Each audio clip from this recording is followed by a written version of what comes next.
ओम शांति।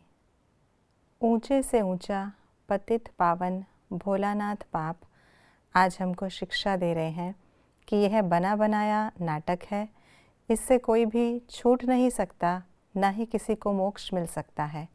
तो आइए रिवाइज करते हैं आज के 11 अप्रैल 2024 के मधुर महावाक्यों को। क्या याद रखना है?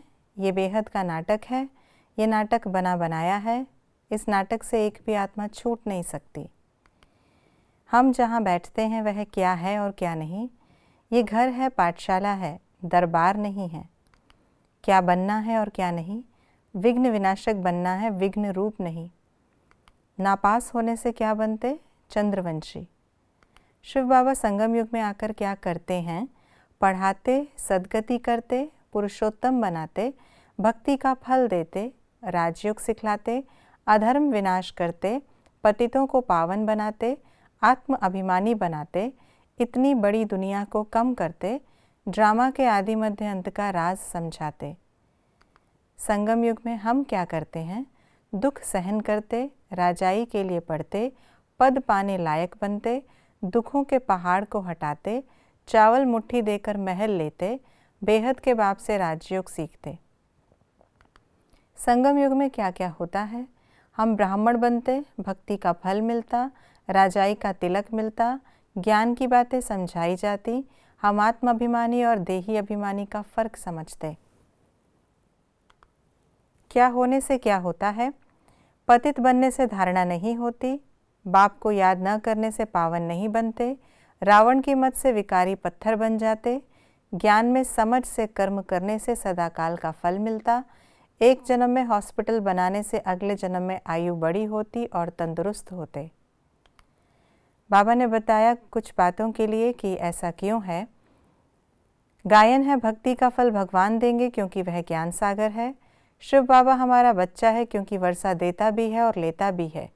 आत्माभिमानी बनना है क्योंकि आत्माओं को परमात्मा से ही सुनना है। बुद्धि बाप की तरफ जानी चाहिए क्योंकि बेहद का बाप राजयोग सिखाते। विघ्न आने ही हैं और आते ही रहेंगे क्योंकि यह विघ्न व पेपर अनुभवी बनाते। बाप को भोलानाथ कहा जाता है क्योंकि हम उन्हें चावल मुट्ठी देकर महल लेते। सन्यासी घर बार छोड़ जंगल में जाते हैं क्योंकि वे सुख को कागविष्टा समान मानते। आज की मुरली के अनुसार कॉन्ट्रास्ट की बातें इस प्रकार हैं। ये है ज्ञान, वह है भक्ति। नई दुनिया में थोड़े मनुष्य थे, अभी ढेर मनुष्य हैं। बेहद का बाप ज्ञान का सागर है, बाकी सब लिमिटेड हैं। भक्ति से आधा कल्प रात होती, ज्ञान से आधा कल्प दिन होता। ज्ञान में है पढ़ाई, भक्ति मार्ग में है कर्मकांड। पहले हम देह अभिमानी थे, अभी बाप हमें आत्म अभिमानी बनाते हैं।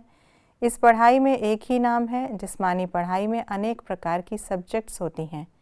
भक्ति में कर्म का फल अल्पकाल का मिलता, ज्ञान में समझ से कर्म करने से फल सदाकाल का मिलता। ये थी आज की मुरली की विशेष बातें। बाबा हम बच्चों को जो पढ़ाई पढ़ा रहे हैं, इस पढ़ाई को बहुत ही ध्यान से पढ़कर पुरुषोत्तम बनना है, राजाई का तिलक लेने के अधिकारी बनना है और जो दुखों का पहाड़ इस संसार पर आकर टूटा है, उस पहाड़ को हटाना है। ओम शांति।